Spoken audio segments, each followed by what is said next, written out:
पाकिस्तान के आतंकवाद से ट्रंप के टैरिफ तक ब्रिक्स देशों के घोषणा पत्र में यह 4 बड़े संदेश दिए गए। सब कुछ आपको बताएंगे विस्तार से। नमस्कार, आप देख रहे हैं न्यूज 18 का डिजिटल प्लेटफॉर्म। मैं हूं आपके साथ श्रुति श्रीवास्तव।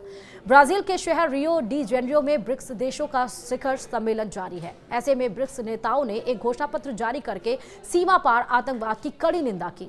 अमेरिकी राष्ट्रपति डोनाल्ड ट्रंप के अंधाधुंध आयात शुल्क यानी टैरिफ और ईरान पर हाल ही में इजरायली अमेरिकी हमलों पर निशाना भी साधा। भले आतंकवाद के मुद्दे पर घोषणा पत्र में किसी खास देश का नाम नहीं लिया गया, लेकिन पहलगाम हमले की कड़े शब्दों में निंदा और सीमा पर आतंकवाद का संदर्भ बता रहा है कि इशारा पूरी तरह से पाकिस्तान पर केंद्रित रहा।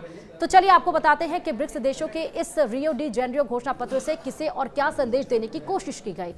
फिर से साफ कर दें कि घोषणा पत्र में पाकिस्तान का सीधे नाम नहीं लिया गया, लेकिन उसकी पोल खोलने के लिए कुछ छोड़ा भी नहीं गया है। रविवार देर रात शिखर सम्मेलन में अपनाए गए रियो डी जेनेरियो घोषणा पत्र में ब्रिक्स नेताओं ने पहलगाम आतंकवादी हमले की कड़े शब्दों में निंदा की और आतंकवादियों के सीमा पार आंदोलन, आतंकवाद के वित्त पोषण और सुरक्षित पनाहगाहों सहित सभी रूपों और अभिव्यक्तियों में आतंकवाद का मुकाबला करने का आह्वान किया। ध्यान रहे कि ब्रिक्स एक प्रभावशाली समूह के रूप में उभरा है। इसमें दुनिया की 11 प्रमुख उभरती अर्थव्यवस्थाओं वाले देश शामिल हैं। इसमें चीन भी शामिल है और ऐसे में यह तो संभव नहीं था कि वह आतंकवाद की आलोचना करते घोषणा पत्र में अपने करीबी यार पाकिस्तान का नाम आने देता। इसके बावजूद पहलगाम आतंकी हमले के साथ साथ आतंकवाद पर इतना कड़ा स्टैंड भारत के दबदबे और उसके पहल का सबूत देता है। इस घोषणा पत्र के आने के पहले वैश्विक शासन में सुधार विषय पर सत्र को संबोधित करते हुए पीएम मोदी ने पूरी दुनिया को साफ साफ मैसेज दिया कि भारत आतंकवाद पर समझौता करने को तैयार नहीं। पहलगाम जैसे कोई आतंकी हमला सिर्फ भारत पर हमला नहीं, यह पूरी मानवता पर हमला है।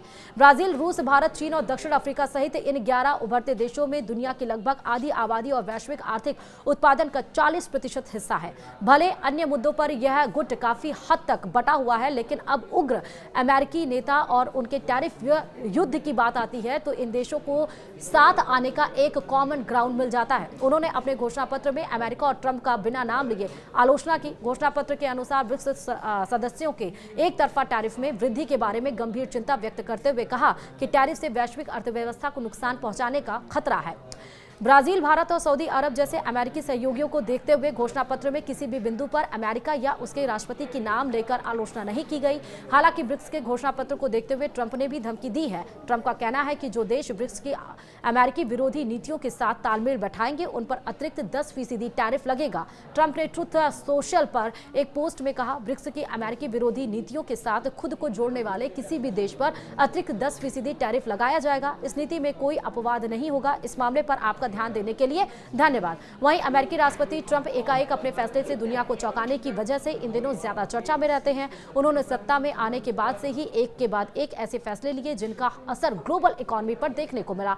उन्होंने 2 अप्रैल 2025 को पूरी दुनिया को पहले टैरिफ की जद में झोंक दिया। हालांकि बात भारत सहित अन्य देशों को 9 जुलाई तक डील करने की मोहलत दी गई है।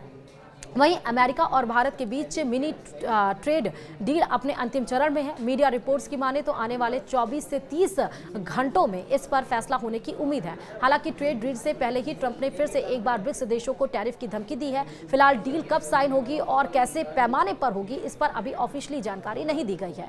वहीं ब्रिक्स ने इजरायल और अमेरिका द्वारा परमाणु और अन्य टारगेट पर किए गए सैन्य हमलों की निंदा करते हुए साथ ही सदस्य ईरान के लिए समर्थन भी दिखाया। 2 दशक पहले तेजी से बढ़ती अर्थव्यवस्थाओं के लिए एक मंच के रूप में कल्पना की गई ब्रिक्स को अमेरिका और पश्चिमी यूरोपीय शक्ति के खिलाफ काउंटर बैलेंस के रूप में देखा जाने लगा है। लेकिन जैसे जैसे समूह का विस्तार हुआ और इसमें ईरान, सऊदी अरब और अन्य देश शामिल हो गए, ऐसे में ब्रिक्स को गाजा युद्ध से लेकर अमेरिकी वैश्विक प्रभुत्व को चुनौती देने तक के मुद्दे पर सार्थक सहमति तक पहुंचने के लिए संघर्ष करना पड़ रहा है।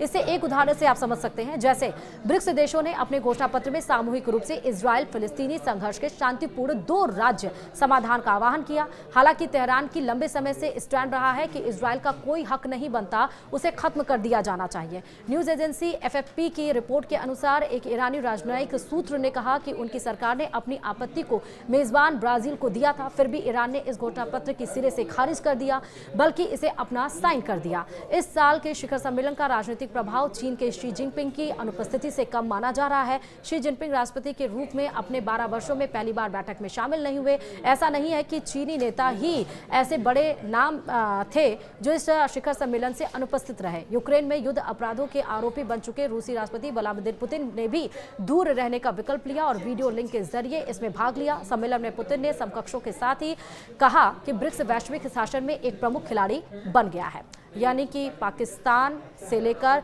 रूस और इजराइल, रशिया, यूक्रेन, टैरिफ, इन सब का जिक्र किया गया है। वीडियो में इतना ही। नमस्कार।